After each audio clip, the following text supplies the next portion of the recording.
오늘 우리가 함께 나누고자 하는 하나님에 대한 속성은 바로 거룩하신 하나님에 대한 속성에 대해서 우리가 나누고자 합니다.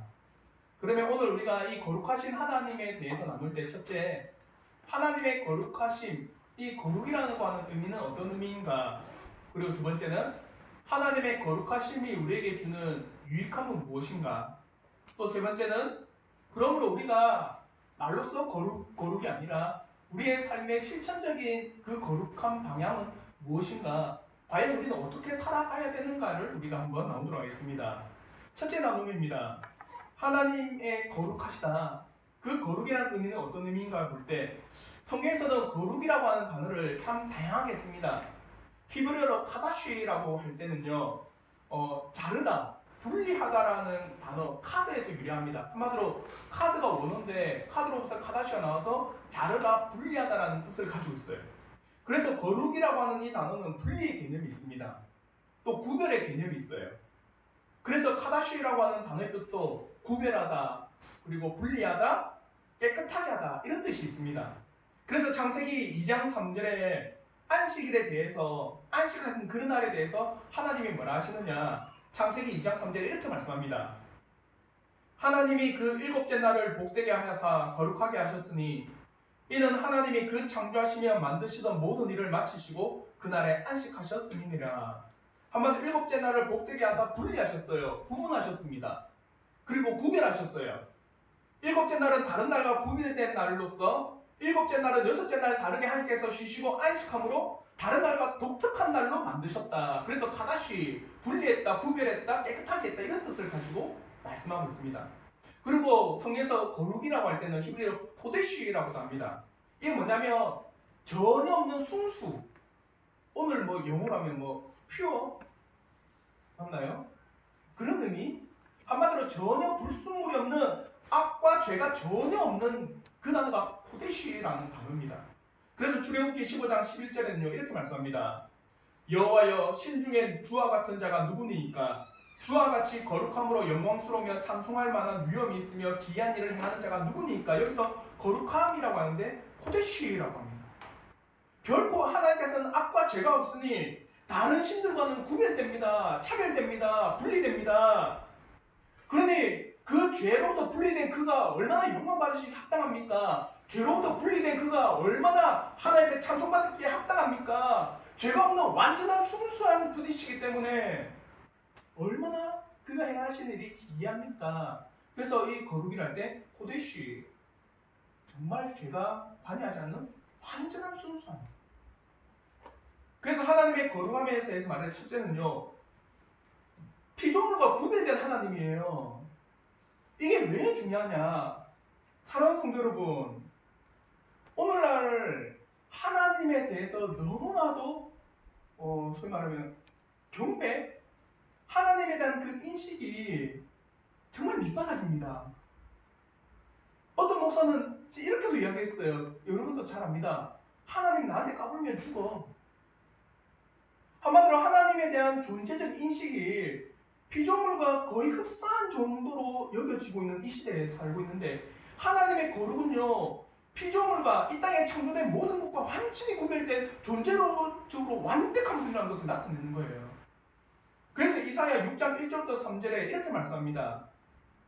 우시야 왕이 죽던 해에 내가 본즉 주께서 높이 들린 보좌에 앉으셨는데 그의 옷자락은 성전에 가득하였고 스랍들이 모시고 섰는데 각기 6날개가 있어 그 둘로는 자기의 얼굴을 가리었고 그 둘로는 자기의 발을 가리었고 그 둘로는 날며 서로 불러 이르되 거룩하다 거룩하다 거룩하다 만군의 여호와여 그의 영광이 온 땅에 충만하도다 하더라.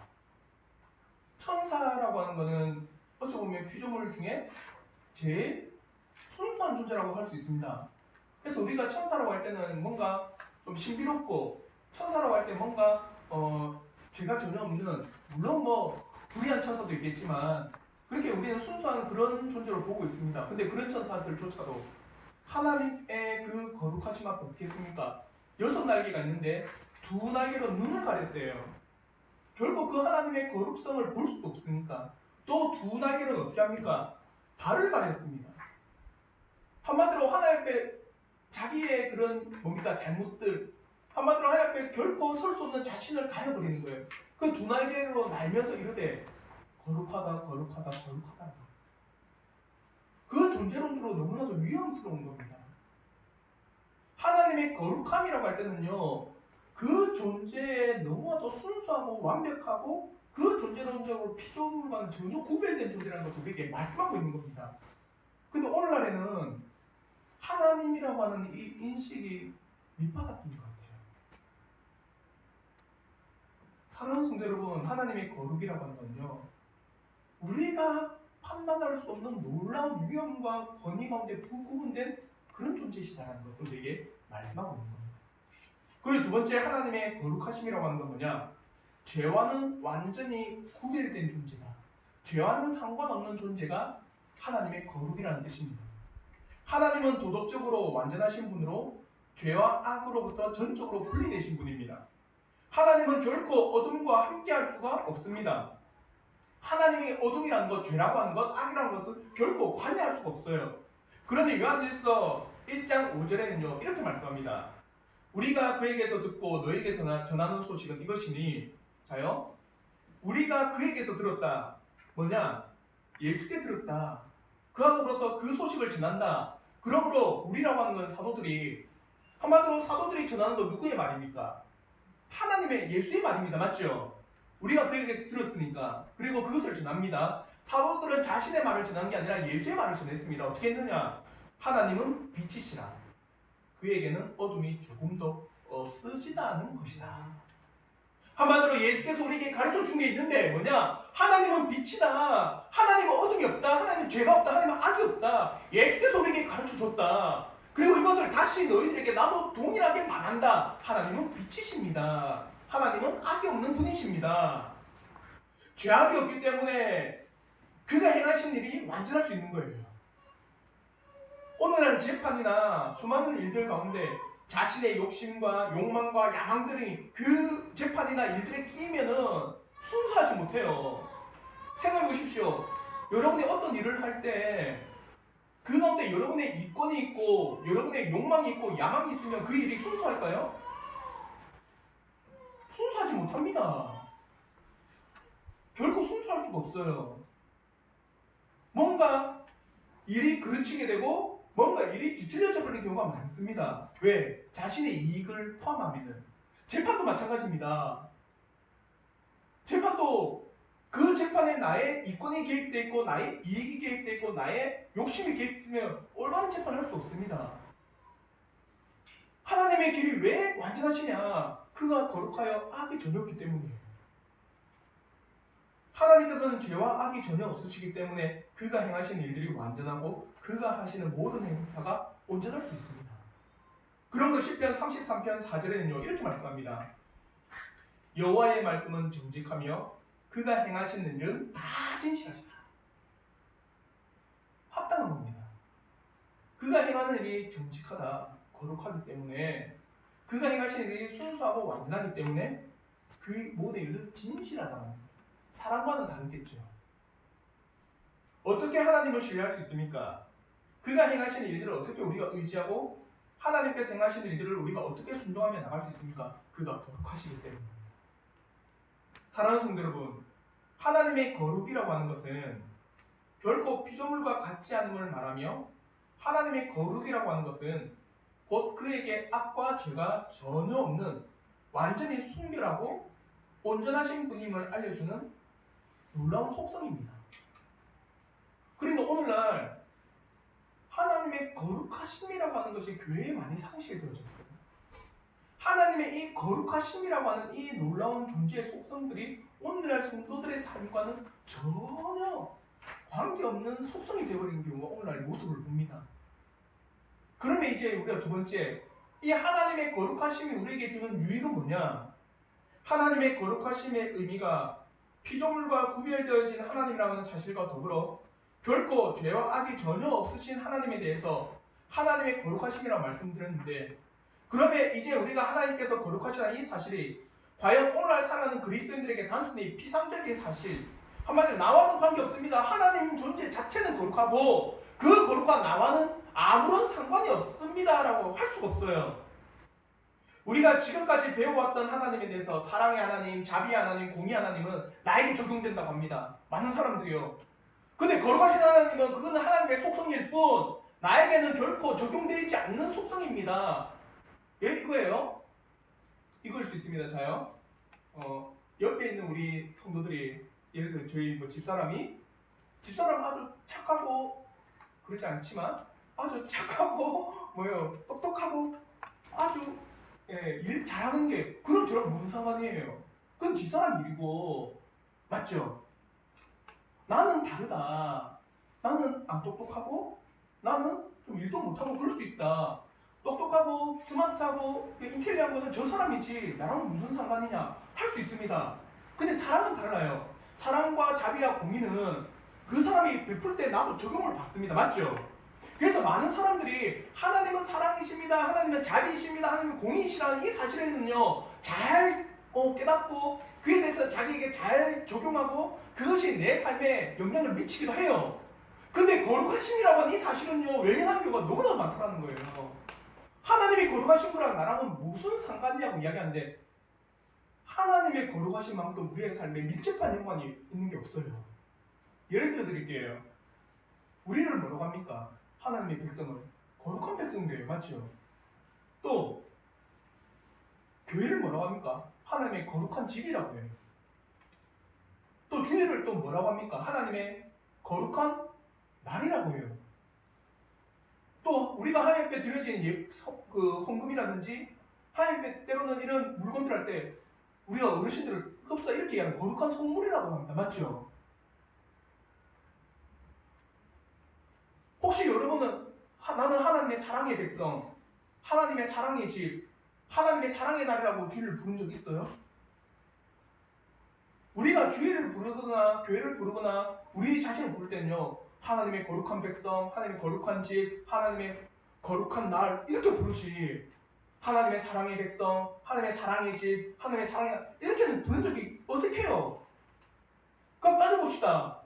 하나님의 사랑과 자비와 공의가 우리의 삶에 밀접한가? 아니면 하나님의 놀라우신 거룩이 우리의 삶에 밀접한가? 우리가 일상적으로 쓰고 교회에서 일상적으로 사용하는 단어들은요 거룩과 관계가 참 많습니다. 근데 삶에서는 거룩과 멀리하는 경우가 많다는 거예요. 아이러니죠. 성경에서도 보면요 출애굽기나 레위기에 이렇게 말씀합니다. 출애굽기 15장 17절 주께서 백성을 인도하사 그들을 주의 기업의 산에 심으시리이다. 여호와여 이는 주의 처소를 삼으시려고 예비하신 것이라. 주여 이것이 주의 손으로 세우신 성소로소이다. 또 출애굽기 16장 23절에는요 모세가 그들에게 이르되 여호와께서 이같이 말씀하셨느니라. 내일은 휴일이니 여호와께 거룩한 안식일이라. 또요 출애굽기 16장 9절에도요 너희가 내게 대하여 제사장 나라가 되며 거룩한 백성이 되리라.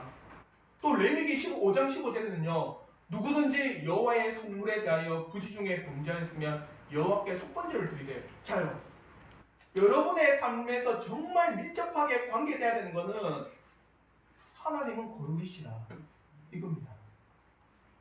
이해가 되시죠? 그러면 이런 하나님의 거룩함이 주는 우리의 유익이 뭐냐? 하나님이 거룩하시기 때문에 우리 성도들도요 어떻게 해요? 거룩함 가운데 살아가야 되는 겁니다. 베드로전서 1장 14절 15절 오늘 본문의 말씀에 이렇게 말씀해요. 우리 한번 오늘 읽었던 말씀 베드로전서 1장 14절 15절 말씀 우리 한번 다 같이 한번 읽어보도록 하겠습니다. 다 같이 읽겠습니다. 시작.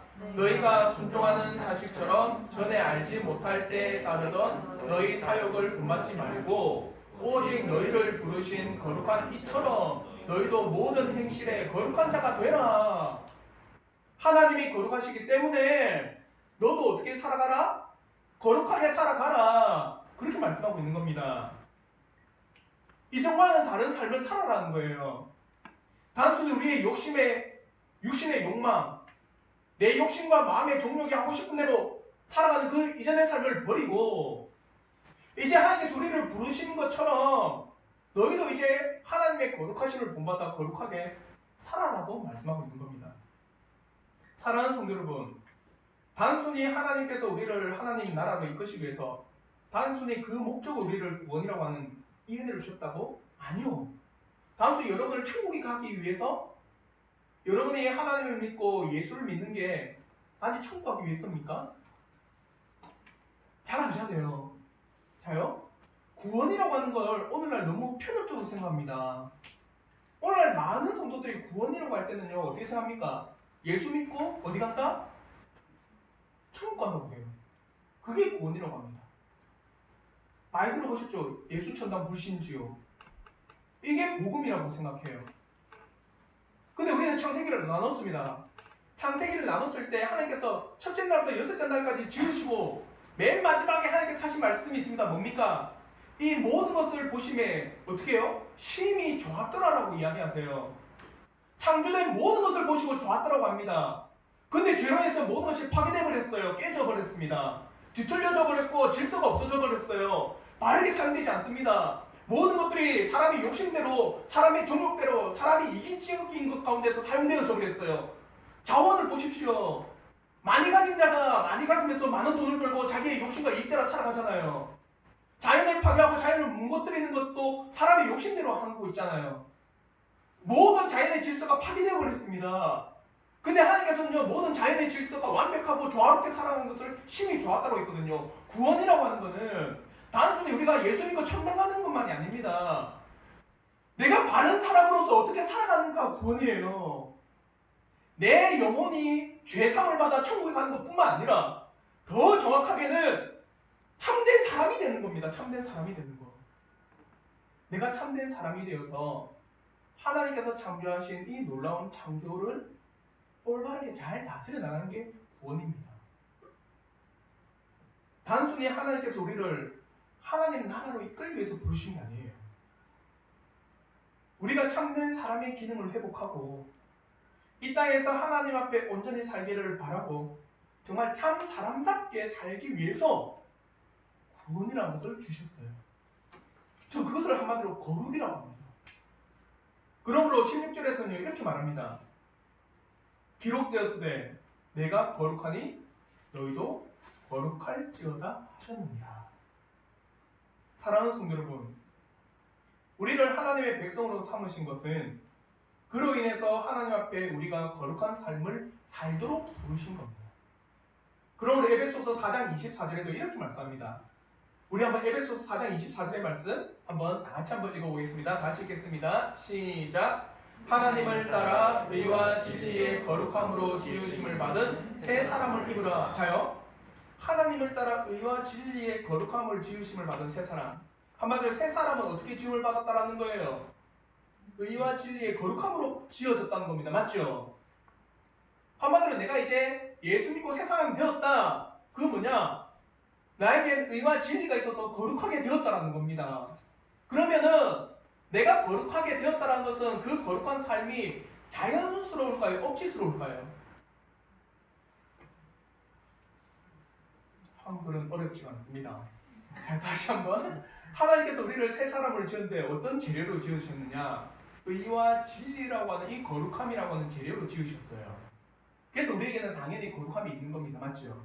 그러니까 우리가 거룩하게 살아간다라고 하는 것은 억지스러운 게 아니고 자연스러운 거예요. 왜 하나님께 그를 만드셨습니까? 이해가 되시죠? 그러므로 데살로니가전서 4장 3절에 이렇게 말합니다. 하나님의 뜻은 이것이니 너희의 거룩함이라 곧 음란을 버리고. 너희의 거룩함이 하나님의 뜻입니다. 그러므로 우리가 왜 거룩해야 하는가라고 한다면 하나님이 거룩하시기 때문입니다. 그리고 하나님께서 우리를 거룩하게 지으셨기 때문입니다. 그리고 하나님께서 우리를 거룩하게 부르셨기 때문에 우리 또한 어떻게 해요? 거룩하게 살아가는 것이 당연한 그리스도인의 삶의 모습입니다. 사랑하는 성도 여러분, 하나님께서 거룩하시다고 하는 이 사실로 인해서 우리 그리스도인들 또한 거룩한 삶으로 살아가고자 하는 강한 열망이 생기는 거예요. 그러므로 우리가 왜 거룩하게 살아가야 되느냐? 하나님께서 거룩하게 지으셨기 때문에. 그러니까 우리에게 큰 유익이죠. 자연스럽게 거룩한 백성으로 살아갈 수 있도록 해주시니까. 두 번째, 어떤 유익이 있느냐? 거룩함으로 살아가며 우리에게 주실 은혜를 보게 하시기 위해서입니다. 베드로전서 1장 13절에 이렇게 말씀합니다. 그러므로 너희 마음의 허리를 동이고 근신하여 예수 그리스도께서 나타나실 때 너희에게 가져다 주실 은혜를 온전히 바랄지어다. 자요, 우리가 오늘 이 말씀을 읽기 앞서서 오늘 집에 가셔서 1절부터 12절까지 말씀을 읽어보십시오. 1절부터 12절까지 말씀은 뭐냐면 복음 때문에 성도들이 당하는 고난입니다. 특별히 베드로전서 이것을 기록할 때는요, 안팎으로 보고 핍박이 있었어요. 로마 시대에서의 핍박, 그리고 유대인들의 핍박이 엄청나게 끊이지 않았습니다. 그 핍박이라는 건 단순히 교회 다니지 마, 예수 믿지 마, 이게 아닙니다. 어떤 핍박이냐면 목숨을 내놓는 핍박이에요. 특히 우리가 초대교회사나 이런 걸 하다 보면은 그 초대교회 때 어떤 가정 핍박이 있었냐면, 네로 황제는요 길거리에 오늘날 가로등이 있기 때문에 밝히죠. 그 당시에는 횃불로 길을 밝혔겠죠. 그 횃불 재료를 뭘 쓴 줄 아세요? 사람을 썼어요. 사람을 장대에 꽂아서 거기다가 기름을 바르고 횃불로 썼습니다. 그 사람을 그리스도인으로 썼어요. 그 시대의 핍박은 이런 핍박입니다. 그래서 우리가 성경 읽을 때 핍박과 고난이랄 때는 그걸 생각하셔야 돼요. 생명이 왔다 갔다 하는 핍박. 그래서 베드로전서 1장 1절부터 12절 말씀, 그 말씀입니다. 수많은 핍박과 수많은 고난과 수많은 각가지 끊임없는 어려움을 너희가 겪고 있는데, 그러므로 13절에 마음을 동이라, 마음을 동이고 근신하라고 이야기하고 있습니다. 생각해 보십시오. 자, 여기 우리 성도들 가운데 내가 이제 예수를 믿는다, 정말 내가 이제 예수를 믿고 거룩한 백성으로 살아간다, 나 이제 다른 사람으로 살겠다라고 하면서 살아가는데 정말 큰 어려움이 다가옵니다. 어떨 것 같아요? 더 쉽게 내가 이제 예수를 믿는다고 했는데 불의한 일들이 끊임없이 발생합니다. 아니, 난 예수 믿는데 왜 이렇게 힘들어? 아, 나 예수 믿는데 왜 이렇게 어려워? 아, 나 예수를 믿는데 왜 이렇게 삶이 꼬여? 아, 나 왜 예수를 믿는데 왜 이렇게 삶이 팍팍해? 다른 사람은 예수를 안 믿는데도 돈도 잘 벌고, 소위 말하면 투자도 잘해서 남들보다 더 벌고 그러는데 난 예수 믿는다고. 그럼 여러분 어떨 것 같아요? 지금 당장이라도 예수 안 믿을래 안 하겠습니까? 안 하네. 예수를 믿고, 베드로전서 그 말이에요. 온갖 핍박을 다 당하고 있으니까 그들의 마음에 뭘 생길까요? 아, 예수를 믿지 말아야 되겠다. 아, 거룩한 삶은 어렵구나. 거룩한 삶은 힘들구나. 거룩한 삶은 고통이구나. 그런 생각이 듭니다. 그럴 때 이 말 하는 거예요. 너희 마음의 허리를 동이라. 마음을 동이라고 하는 거는요, 단단히 매는 겁니다. 마음을 붙잡아라. 그리고 근신하라. 정신을 차려라. 그렇게 거룩한 삶을 살아가면서 수많은 고통과 고난과 핍박을 당하는 걸 통해서, 아, 난 이 삶을 이제는 벗어나겠다, 그런 생각하지 말고 마음을 다시 동여매라. 그리고 정신을 차려라. 왜? 훗날 너희에게 가져다 줄 은혜가 있기 때문입니다. 거룩한 삶은요, 훗날 하나님께서 나에게 주실 놀라운 은혜를 바라보게 하는 삶입니다. 거룩한 삶은요, 훗날 나에게 하나님께서 주실 놀라운 은혜를 목격하면서 지금도 나에게 주시는 이 삶의 어려움과 힘듦과 고통과 핍박과 수많은 위기 가운데서도 견디게 하는 게 거룩입니다. 그래서 여기서 온전히 17절에 보면요, 외모로 보시지 않고 각 사람의 행위대로 심판하신 이를 너희가 아버지라 부른즉 너희가 나그네있을 때를 두려움을 지니라. 각 사람의 행위대로, 각 사람의 한 대로 심판하시는, 그리고 갚아주시는 그것을 보라는 거예요. 온전히 끝까지. 반드시 은혜가 있기 때문에. 사랑하는 성도 여러분, 하나님은 거룩이시다. 그러므로 내가 거룩한 삶을 살도록 하십니다. 그와 더불어서 이 거룩한 삶 가운데 주시는 하나님의 은혜를 보게 한 게 하나님은 거룩이시다라는 뜻입니다. 저는 이 자리에 우리 모든 성도들이 거룩한 삶을 살아가시길 바라요. 이제 마지막, 뭔가 이제 추상적입니다. 거룩한 삶은 뭐냐? 맞죠? 뭔가 내가 거룩한 삶이라고 하는 게 단순하게 추상적이고 뭔가 와닿지 않고 어떻게 실천해야 되는가가 애매모호합니다. 그래서 데이비드 윌슨 목사님 그의 책 거룩하신 하나님에서 이렇게 이야기해요.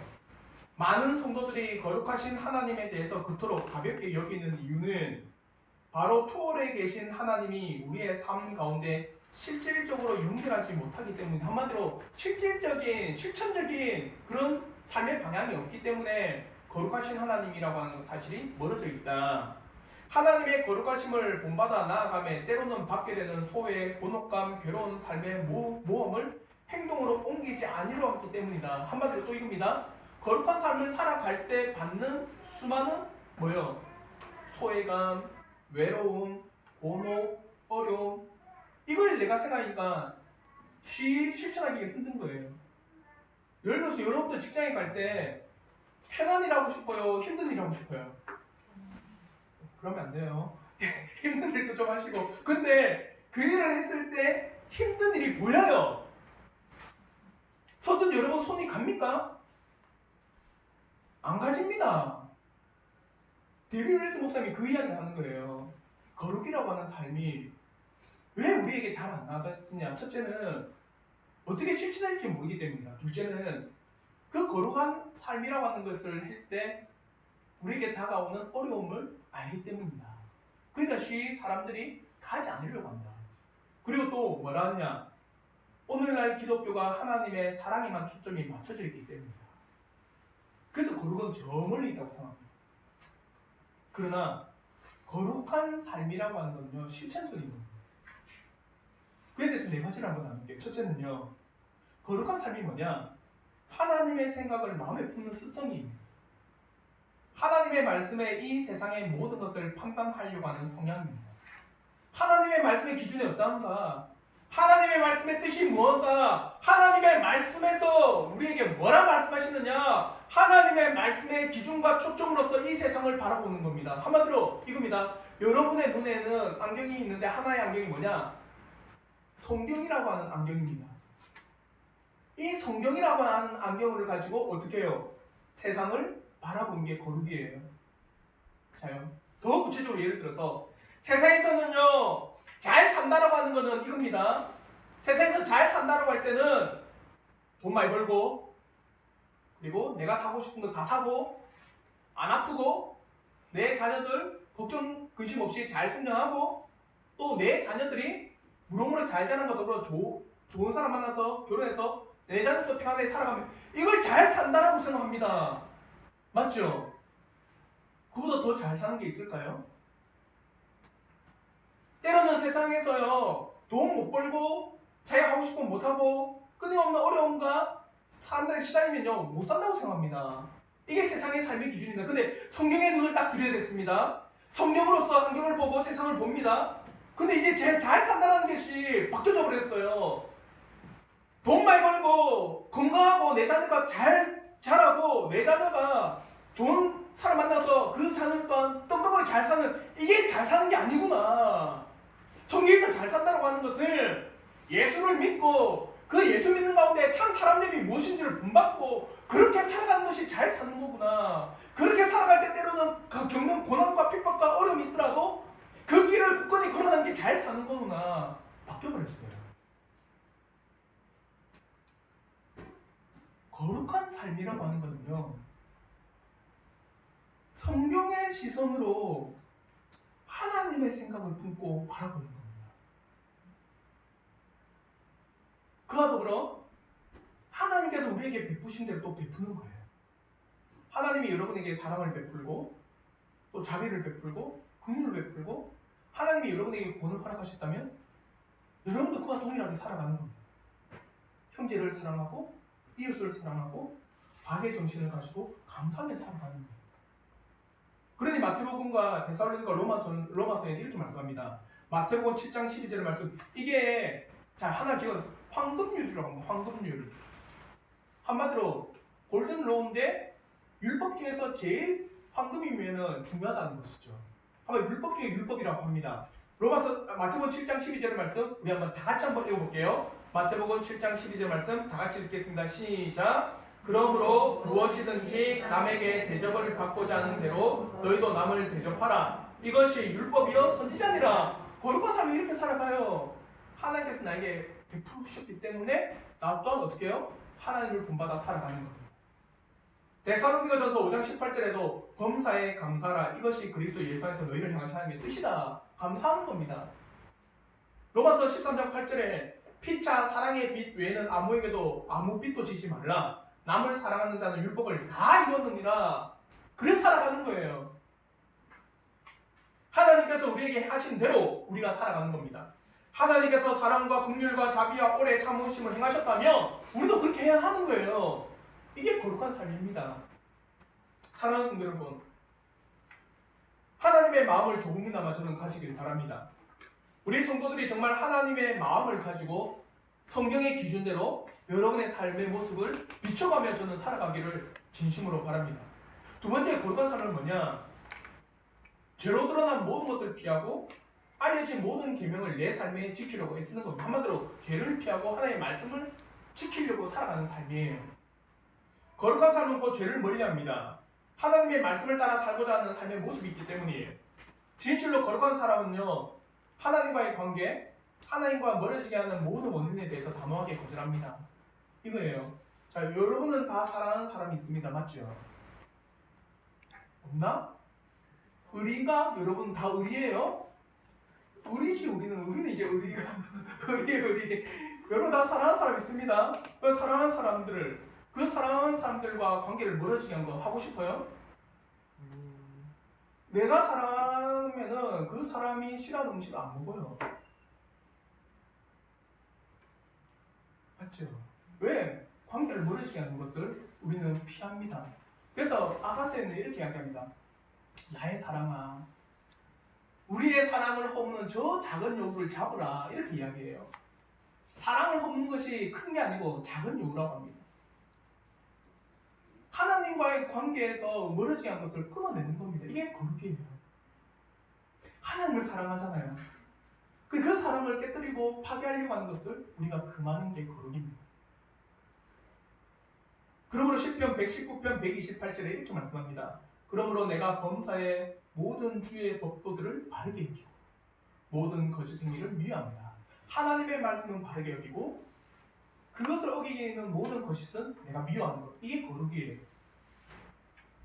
그러므로 로마서 7장 21절부터 23절의 말씀, 이게 우리의 삶의 자세가 되는 거예요.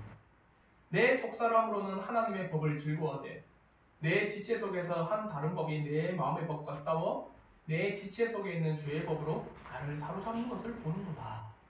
한마디로 사랑하는 성도 여러분, 싸우십시오. 하나님으로부터 어기게 하는 모든 것들과 싸우십시오. 이게 거룩한 삶입니다.